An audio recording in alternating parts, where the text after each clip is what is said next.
Good afternoon, everybody. It's Sunday, the fifth Sunday of Lent, and instead of writing a message for the weekly bulletin, I thought I'd try to do my best to do a video message this Sunday.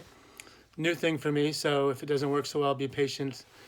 But I wanted to point out to you today something that the Holy Father, Pope Francis, did on this past Friday that was rather extraordinary.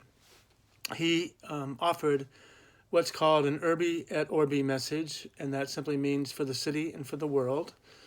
And he usually does that on two occasions, on the celebration of Christmas and the celebration of Easter.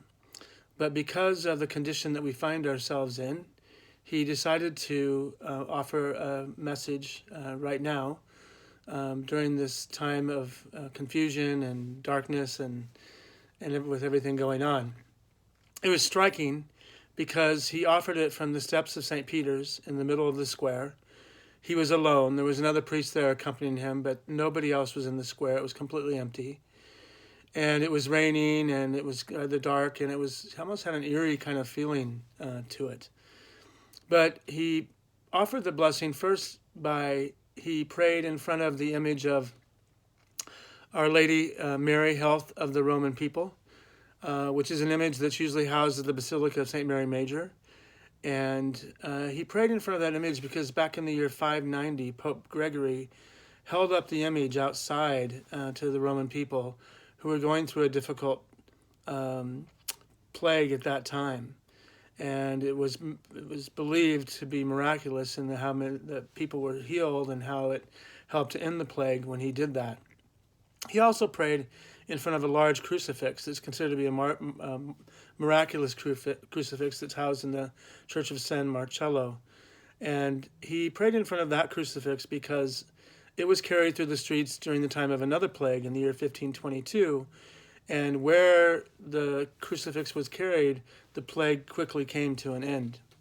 So he offered those prayers, and then he gave a message based on the story that takes place in the 4th chapter of St. Mark's Gospel, where the disciples are in the boat with Jesus and the storm comes up, and Jesus remains asleep in the stern of the boat.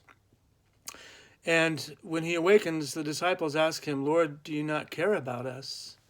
And the Holy Father talks about that experience of that's one of the hardest things for us to experience in our own lives, if somebody says to us, "Do you not care about us?" And then he goes on to talk about how the Holy Father uses this moment to call the disciples to deeper faith and trust in him. And he does it very beautifully, and he calls us to that deeper faith and trust in Jesus right now as well. I want to highly encourage you to look it up. Just Google Vatican News Service, Urbi et Orbi message, and it'll come up right away. And read the text. And if you have time, I'd say watch the whole blessing, and because it gives you it was a very moving experience for me to watch it. In fact, one friend of mine said to me yesterday morning, you had this sense that God was truly speaking through Pope Francis during that reflection. So it's beautiful. I would encourage you to go spend some time with it and to pray with it. And know that Father Mills and I are praying for you. We miss you so much. It's so quiet here. It's so strange. And we look forward to the day when we can see each other again soon. Let's pray and stay close to Christ, and he will get us through this. God bless you.